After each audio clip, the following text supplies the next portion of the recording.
So Yongdong, it started out as North Korea's high explosive testing facility, which is where they test and manufacture the explosive lenses that wrap around the core of a nuclear weapon, explode, and start the chain reaction. They haven't done those tests since the 1990s. It has since evolved into an assembly and storage area where they finalize putting the weapons together and store them. There are at least two underground facilities, and from what we can tell, they're pretty big and they're well camouflaged. They've mentioned it vaguely in negotiations.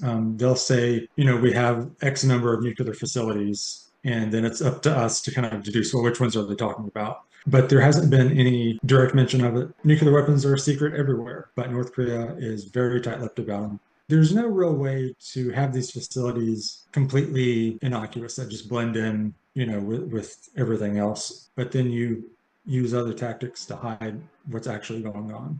And actually, in 2020, they built a 35-meter wide building in front of the tunnel entrances to try and obscure, the activity going on there. Some of the primary buildings where the explosive lenses are manufactured, those have soil on top of them, grass and things growing on it kind of blurs out the shape of the building, the size of them. That only goes so far in the winter, when all the foliage is gone, you can see everything really clearly.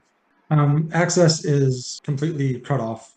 So if to approach it, you have to leave the main road, go to a road that's dedicated to Yeongdeok. There is a guard facility there at the entrance. The entire place is surrounded by perimeter fence and watchtowers. There's even a military garrison there on the premises to secure it. And of course, the whole area is ringed with short-range anti-aircraft defenses, and there's also some surface-to-air missile batteries further out. And so, for the average person, there's no reason to be in the area unless you're trying to get there. This is the nuclear facility, and if you're not meant to be here, you're not going to be here very long.